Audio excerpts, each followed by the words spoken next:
In the winter of 2009, our six-man reconnaissance unit was sent into the Alaskan interior to investigate seismic anomalies the Pentagon couldn't explain. What we found in that frozen valley wasn't geological, and when something that size decides you're worth following, running doesn't change anything. Before I tell you what happened out there, and I need to tell someone, even if it costs me what's left of my credibility, hit that subscribe button. Some stories don't stay buried, no matter how many classification stamps they put on their reports. This is one of them. My name is Marcus Webb, former Staff Sergeant, United States Army, 4th Infantry Division. I'm telling you this now because the non-disclosure agreement I signed 11 years ago doesn't mean shit when you can't sleep anymore. When you wake up at 3 a.m. convinced you hear footsteps outside your apartment, footsteps that make the floor shake, you start caring less about military protocol and more about staying sane. It was February 2009, the kind of February where Alaska stops pretending to be part of the civilized world and becomes something older. We were stationed at Fort Wainwright, outside Fairbanks, doing routine cold weather training exercises. Nothing glamorous, just learning how not to die when the temperature decides your body heat is negotiable. Then the orders came through. I remember Captain Hendricks calling us into the briefing room, me, Rodriguez, Chen, Kowalski, DeMarco, and our commanding officer, Lieutenant Voss. The room smelled like burnt coffee and the kind of tension that comes before someone tells you your weekend leave just got canceled. "Gentlemen," Hendricks said, pulling up a topographical map on the projector, "we've got a situation." The map showed a valley about 90 miles northwest of our position. Remote. No settlements within 50 miles in any direction. Just thousands of acres of wilderness that hadn't changed since the last ice age. USGS has been picking up seismic activity in this region for the past 3 weeks. Not earthquakes. Too regular. Too localized. They're calling them rhythmic ground disturbances. Whatever the hell that means. Rodriguez raised his hand. "With respect, sir, why are we getting involved? Sounds like a job for scientists, not infantry." Hendricks's jaw tightened. "Because 2 days ago we lost contact with the USGS team we sent to investigate. 6 civilians. Complete radio silence. Their last transmission was unusual." He played an audio file. Static hissed through the speakers. Then a man's voice, breathless and frightened. "Can't be right. The scale is all wrong. It's not possible for something that size to..." More static. Then, barely audible beneath the interference, "Oh God, it's looking at us." The recording cut out. The room went quiet. Chen shifted in his seat. I felt something cold settle in my stomach. The same feeling you get right before contact, when your body knows the shit's about to hit the fan before your brain catches up. "Your objective," Hendricks said, "is to locate the USGS team, determine what happened, and report back. You leave at 0600 tomorrow. This is officially classified as a search and rescue operation, but," he paused, choosing his words carefully, "bring enough ammunition. All of it." We loaded into 2 Humvees before dawn. The sky was that peculiar shade of purple-black you only see in Arctic winters. Stars still visible even as the sun considered rising. The temperature was minus 38 Fahrenheit, cold enough that your nostril hairs freeze when you breathe. Lieutenant Voss drove the lead vehicle with Chin and Kowalski. I was in the second Humvee with Rodriguez and DeMarco. Rodriguez was our medic, good guy, steady hands, always had a joke ready even when things got tense. DeMarco was our communications specialist, 22 years old, fresh enough that he still thought the Army was an adventure. The drive took 6 hours. The road, if you could call it that, deteriorated from paved to gravel to frozen dirt to barely a suggestion of a path. Trees pressed in from both sides, black spruce and birch, their branches heavy with snow. The forest had that muffled quality you get in deep winter, like the world had been wrapped in cotton. Around noon, we reached the coordinates where the USGS team had established their base camp. There was nothing there. No tents, no equipment, no vehicles. Just a clearing in the forest. Pristine snow, unmarked except for a few scattered pieces of debris, a broken compass, a single boot, a clipboard with pages fluttering in the wind. Jesus, Rodriguez muttered, stepping out of the Humvee. Where the hell is everything? Voss was already on the radio, his voice clipped and professional. Command, this is Recon 6. We've reached the designated coordinates. No sign of the USGS team or their equipment. Requesting further instructions. Static crackled back, then Command's voice. Recon 6, expand your radius search. Look for tracks, any indication of where they might have relocated. Copy that. We split up, moving in pairs, scanning the tree line. The snow was about 18 inches deep, fresh powder from the night before, covering whatever tracks might have been there earlier. I was partnered with Chen, moving east. My breath formed clouds in the air. Every sound felt amplified, the crunch of snow under boots, the whisper of wind through branches. That's when Chen stopped. Webb, look at this. I moved to where he was standing, at the edge of the clearing where the forest began. At first I didn't understand what I was seeing. My brain couldn't process the scale. It was a footprint, or something like a footprint, an indentation in the snow so large that Chen and I could both lay down in it lengthwise and not touch the edges. Roughly oval-shaped, maybe 15 feet long and 8 feet wide at its widest point, pressed deep into the earth, at least 3 feet down through the snow into the frozen ground beneath. What the fuck? Chen whispered. I keyed my radio. Lieutenant, you need to see this. East side of the clearing, 30 meters in. Within 2 minutes, the whole team had gathered around the print. Nobody spoke. We just stood there, staring at something that shouldn't exist. Kowalski, our heavy weapons specialist, was the first to break the silence. It's fake. Has to be. Some kind of hoax. But Voss was already kneeling beside it, running his gloved hand along the compressed earth. He looked at the displacement pattern. Whatever made this was carrying serious weight. Tons, minimum. And look here. He pointed to what might have been toe marks, 4 distinct depressions at one end. Those went down through frozen ground. That takes pressure that... He stopped, shaking his head. I don't know what this is. Rodriguez pulled out his rangefinder, measuring the depth. 3 feet, 2 inches. Jesus Christ. There's another one, DeMarco called out. He was 20 feet ahead where the trees began. Another print, same size, same impossible dimensions. And beyond that, another. They led into the forest. We're following them, Voss said. Sir, I said, with respect, shouldn't we report this first? Voss looked at me, and I saw something in his eyes I'd never seen before. Not in Iraq, not in Afghanistan. Fear. Real fear, but also determination. We report this, they'll pull us out and send in someone else. Maybe scientists, maybe a special operations unit. Either way, those 6 civilians are still out there. We have our orders.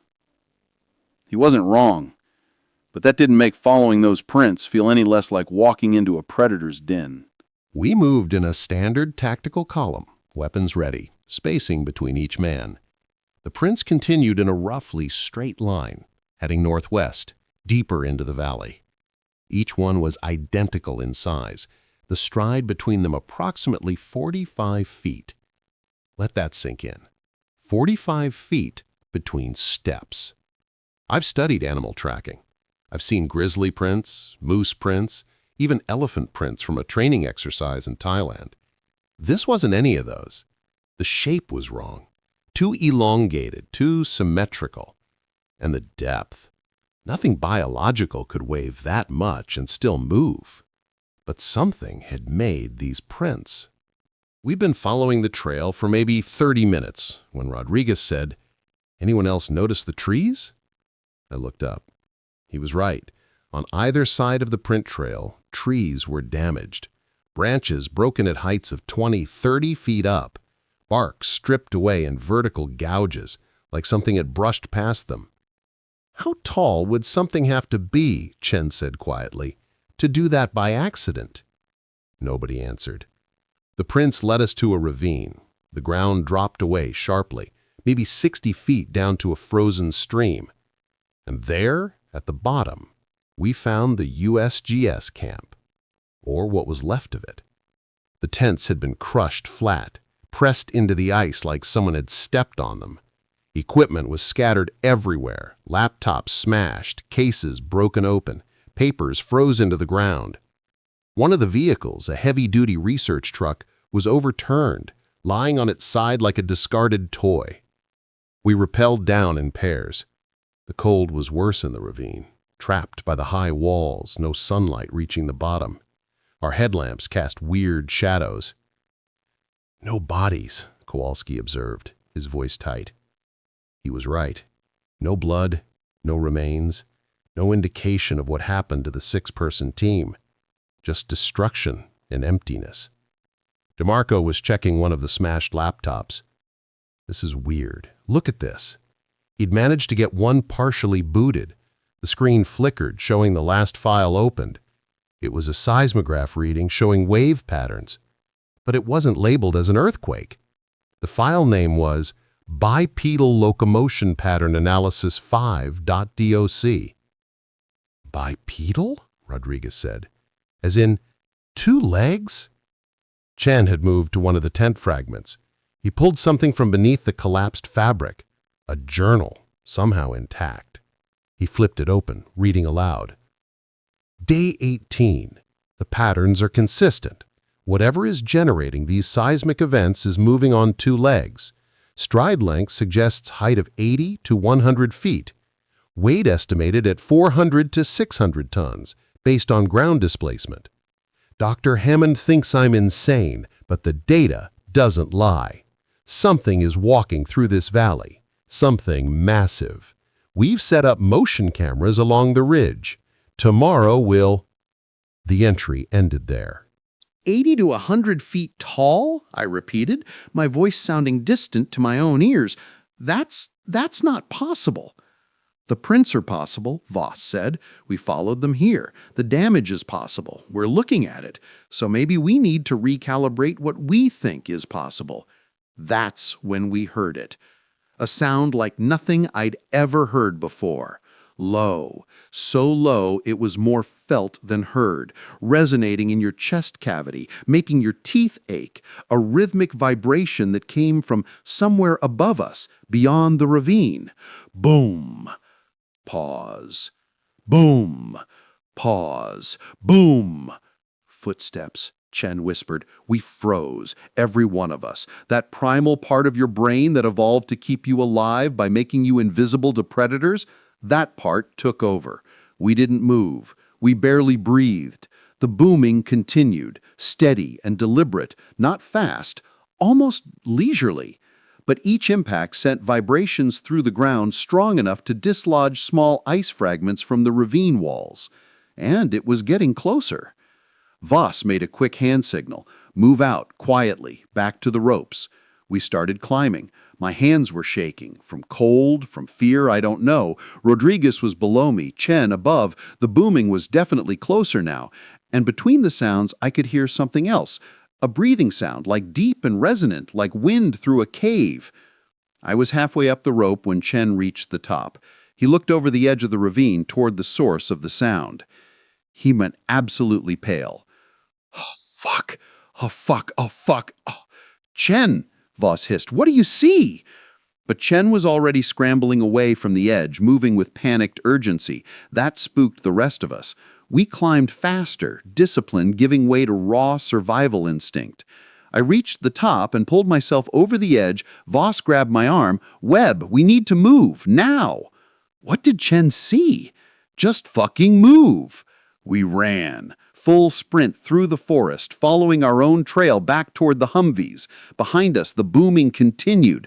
Boom, boom, boom. And now I could hear something else. Trees cracking. Not breaking from wind or weather, breaking from impact, from something pushing through them like they were grass.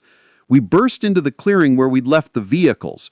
DeMarco was fumbling with the keys, his hand shaking so bad he dropped them twice. Kowalski was behind us, turned around, weapon raised. "Get in the fucking truck," Voss shouted. I looked back. The tree line was about 50 yards away. As I watched, the trees shook.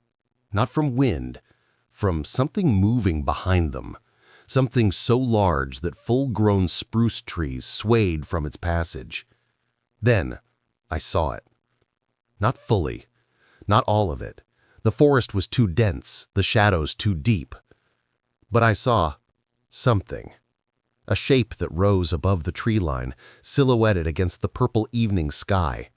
Massive, impossibly tall, roughly humanoid in outline, but wrong in every proportion. Limbs too long, torso too broad.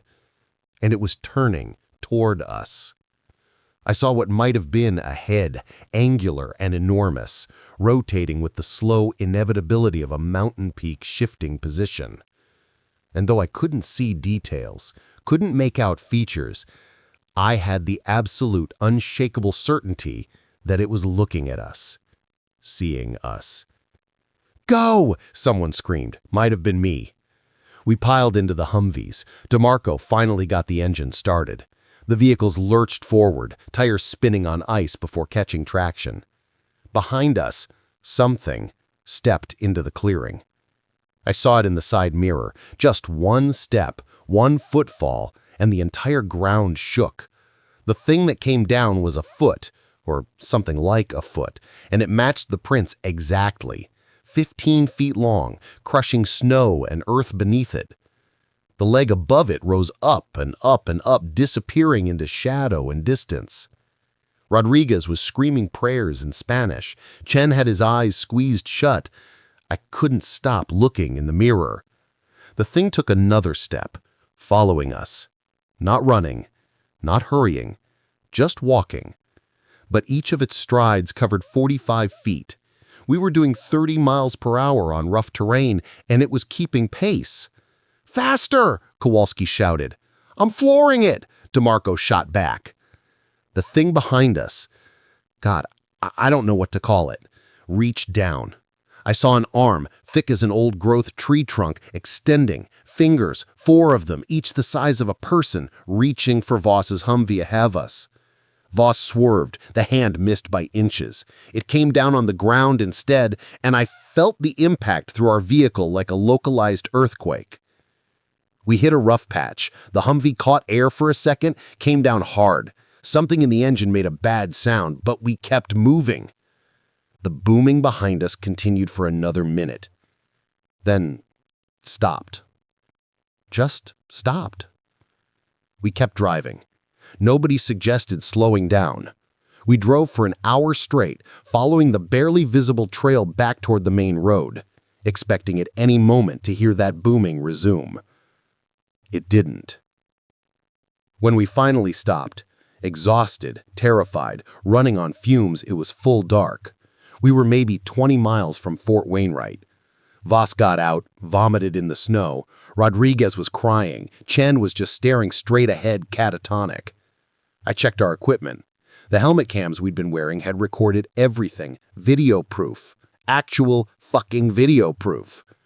We have to show command. We have documentation. Documentation of what, Webb? What the fuck are we gonna tell them? The truth. The truth is that we saw something that can't exist, something that violates every law of biology and physics.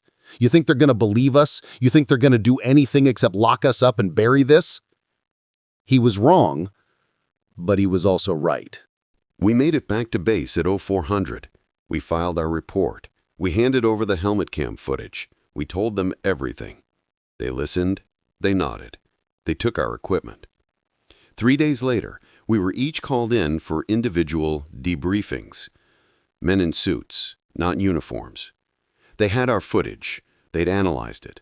They'd sent teams back to the location. The footage is inconclusive, they told me. Shadow and terrain can create optical illusions. The prints you found are interesting, but geological events can create similar formations. Ice expansion, permafrost shifting, that sort of thing.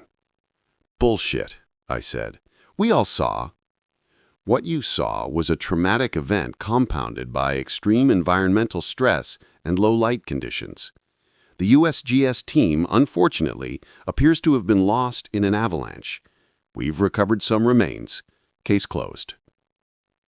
They made us sign documents, non-disclosure agreements, papers that said we'd never speak about what we saw, that we'd accept the official explanation, and that we understood the consequences of violating military secrecy protocols. We signed. What choice did we have? They separated our unit, transferred us to different bases. I was sent to Fort Lewis in Washington. Rodriguez went to Texas, Chen to Georgia. The others scattered across the country. Before we left, Voss pulled me aside. "They're lying," he said quietly. "About the footage, about the remains, all of it. They know what we saw, and they don't want anyone else to know." "Why?" I asked.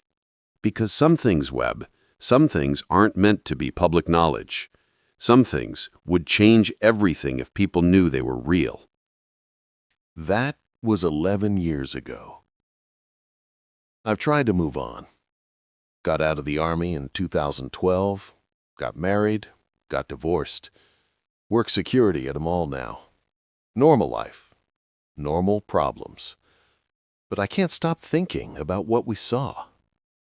I've done research, quietly, obsessively. Alaska has stories, native legends about giants that walked the earth, beings that existed before humans. Every culture has them. The Greeks had Titans, the Norse had Jotnar, the Bible mentions Nephilim. Myths, stories. Except sometimes, when you dig deep enough, you find that myths have roots in something real. 3 years ago, Rodriguez contacted me. Said he'd been having dreams. Dreams where he was back in that valley, and the thing was still following him. Said the dreams felt less like memories and more like awareness, like something was keeping track of us. He died 6 months later. Car accident. Single vehicle. No witnesses. Drove off a bridge at 2 a.m. Chan won't return my calls. Last I heard, he'd checked himself into a psychiatric facility. I don't know where the others are, but I know that thing is still out there, still walking through those valleys, those mountains, those places where humans don't go. Still leaving prints the geological surveys will classify as anomalies and bury under red tape. Sometimes, late at night, I feel vibrations through my apartment floor. Subtle. Rhythmic. Boom. Boom. Boom. My neighbors don't notice. They're too used to traffic, to life in the city. But I know what footsteps sound like when something weighs hundreds of tons. And I know what it means when they're getting closer. They say Alaska has over 3 million acres of designated wilderness, land that's never been mapped in detail, never been fully explored. When something is 80 feet tall and lives in the parts of the world we've agreed to leave alone, it doesn't need to hide. It just needs to wait. And sometimes, on quiet winter nights, when the world is muffled by snow and darkness, it walks. I wonder if it remembers us. I wonder if, to something that size, that old, that impossible, we were even worth remembering. The prints are still there, in that valley. They'll always be there, waiting for the next group of people who think they're looking for geological anomalies, waiting to be followed. The events described in this account remain classified. No official record of Operation Northern Survey exists in public military archives. The individuals mentioned have all signed binding non-disclosure agreements. This story is presented as fiction, but some of us know better.